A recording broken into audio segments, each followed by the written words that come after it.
Maharashtra today 24 news, सत्य परिस्थितीचा सविस्तर आढावा। हनुमान मंदिर हटवल्याचा वाद निवळला। परभणी हनुमान मंदिर वाद, महापौर आयुक्त पत्रकार परिषद। शहरातील वांगी रोड आपणा नगर भागात मोकळ्या जागेवरील मारुती मंदिर तोडून मूर्ती उचलून घेणाऱ्या अधिकाऱ्यांवर कारवाई करण्याच्या मागणीसाठी शिवसेना शिंदे गटाच्या वतीने मंगळवारी दुपारी 1:30च्या सुमारास महापालिका प्रवेशद्वारासमोर आंदोलन करण्यात आले।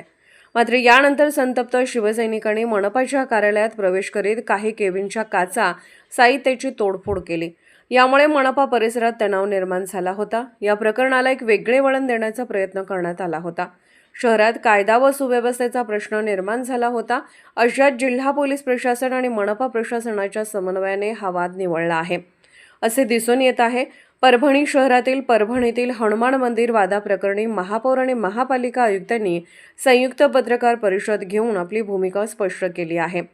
या वादात कायदेशीर बाबी आणि धार्मिक स्थळाच्या जागेचा प्रश्न केंद्रस्थानी असून प्रशासनाने सर्व कायदेशीर प्रक्रिया पाळूनच निर्णय घेतला जाईल असे संकेत दिले आहेत।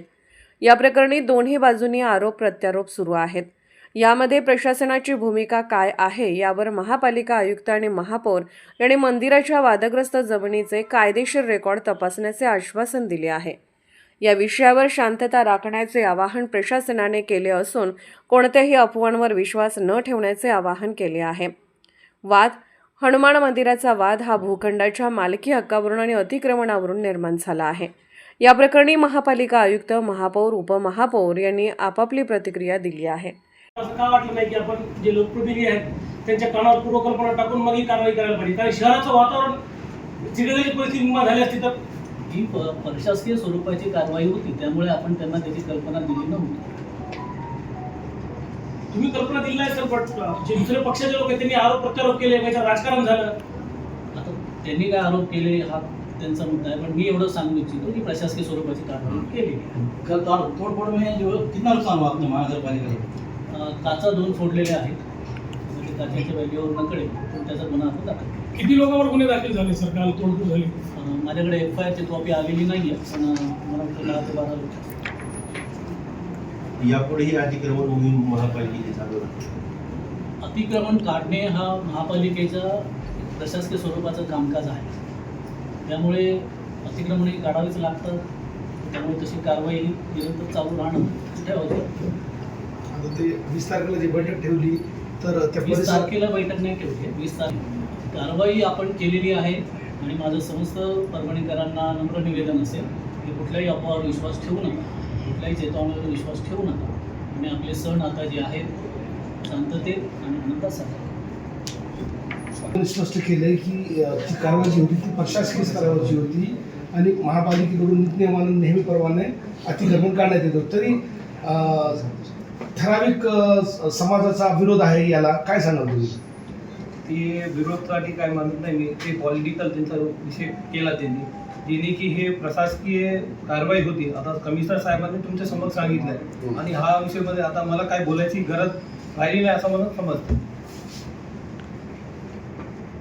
तुम्ही महापौर झाले कसं पाहता तुम्ही? सर, मी शहराचा माझा दृष्टिकोन काय, जे आपल्या शहराचा विकास अगोदर व्हावा ह्या दृष्टिकोनामध्ये मी ग्राउंडला आहे सर।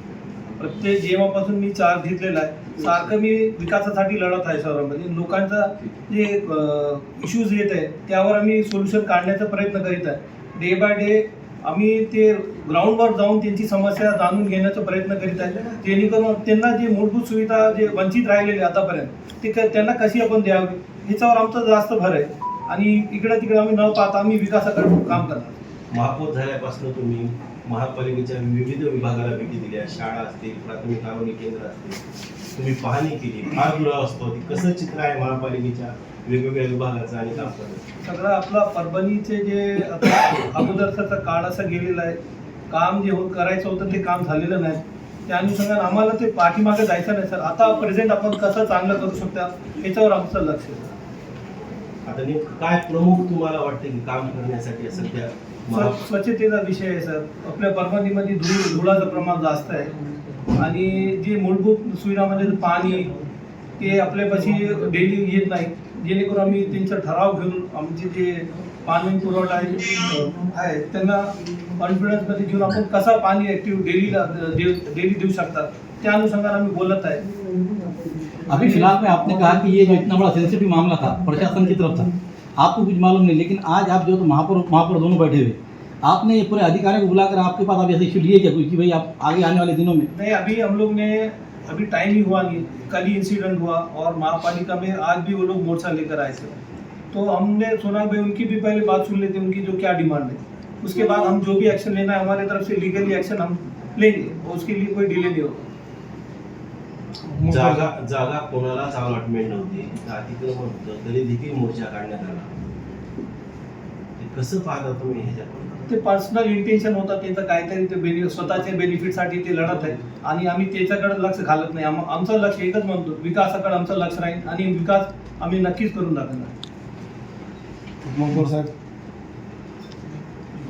महाराष्ट्र टुडे मराठीसाठी ब्युरो रिपोर्ट मेहबूब शेख सोबत विशाल गायकवाड, परभणी.